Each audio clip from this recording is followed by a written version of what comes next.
Hi, my name's Luke, and I've been asked to talk about the parable of the prodigal son, or the lost son, or the two brothers. And the way I'm going to do that for this time on our devotions is just to read through the passage and break off now and again to explain things. You might have heard some of these things before. They're things that really resonated with me when I first heard them.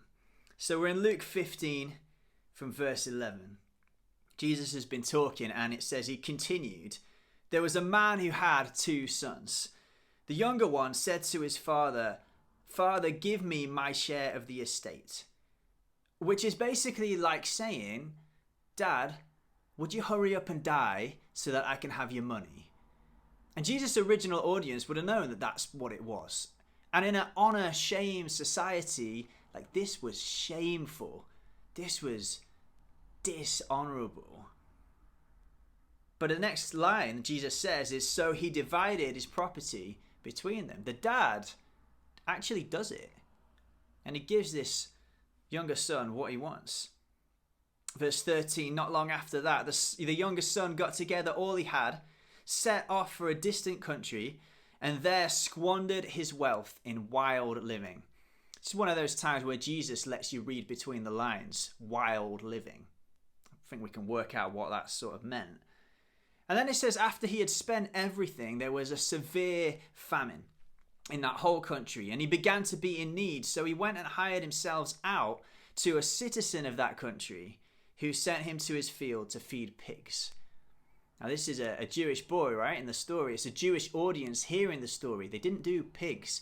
They didn't even eat pigs, let alone feed pigs, let alone eat what the pigs were eating. But Jesus goes on and says that the son longed to fill his stomach with the pods that the pigs were eating, but no one gave him anything. This is symbolic of being at rock bottom. I don't know if you resonate with any of that. Squandering things with wild living, going your own way, hitting rock bottom, rebellion. And then verse 17 says this, when he came to his senses, he said, how many of my father's hired servants have food to spare? And here I am starving to death. I'll set out and go back to my father and say to him, Father, I have sinned against heaven and against you. I'm no longer worthy to be called your son. Make me like one of your hired servants. So he got up and went to his father. Sometimes in our lives there's these moments, aren't there, where we come to our senses and we have to swallow our pride and turn back to God and return. Just like this son has to turn back to his father. And it says, while he was still a long way off, his father saw him. Now at this point in the story, as Jesus tells it, his audience would have been expecting something. They're expecting a public shunning ceremony, because this is the dishonorable son. He has shamed and disgraced his family. He is done a shameful thing to his dad. But Jesus continues and says this. His father saw him, which means he'd been watching, waiting, looking, longing, and was filled with compassion for him. He ran to his son, threw his arms around him, and kissed him. And that's amazing enough already, but when you dig into the cultural context, it gets even more amazing. You might have heard this before, that in that sort of society, respected elders, men, didn't run. They'd have to hitch up their robes and show off their legs, which is kind of like if here and now I sort of stripped off and ran down the street in my underwear. It's that sort of thing in their time and place. That's how much he's moved with love and compassion for his son. And the son says, Father, I have sinned against heaven and against you. I'm no longer worthy to be called your son. He starts the routine that he had rehearsed. But, verse 22, the father said to his servants, quick, bring the best robe, put it on him. Put a ring on his finger and sandals on his feet.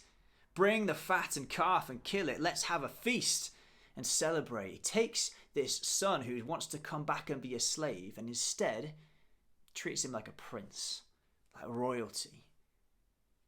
Let's have a feast and celebrate, for this son of mine was dead and is alive again. He was lost and is found.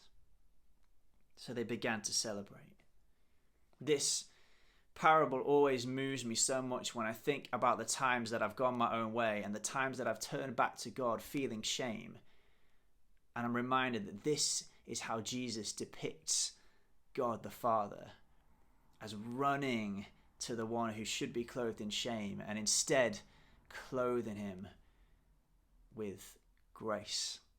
Now, maybe you've already heard what God wants to say to you today from that, but it's not actually the end of the story. There's a little bit more. There's the other brother. Verse 25.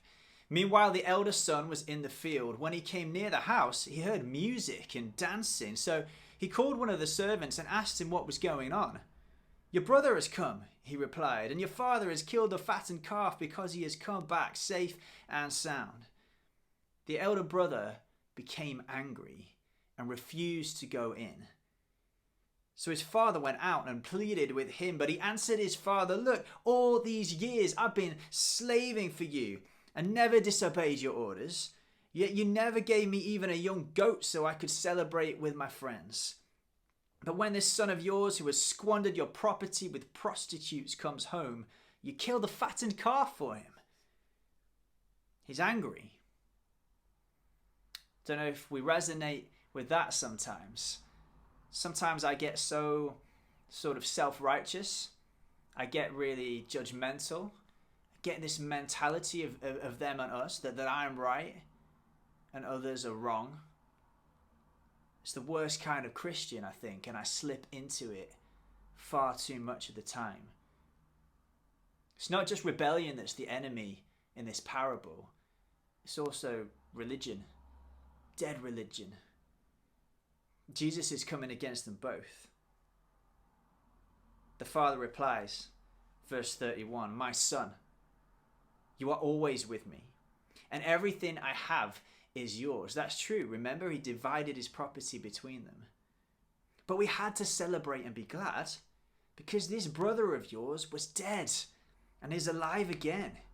He was lost and is found. And Jesus doesn't conclude this story. He leaves it hanging there. That always amazes me, intrigues me. I wonder how the story ends. His point is to his audience, it's up to you, it's up to them. It's up to me, it's up to you. Rebellion, religion, or a real relationship with a good Father, a loving God who forgives us and anyone else who turns to him too.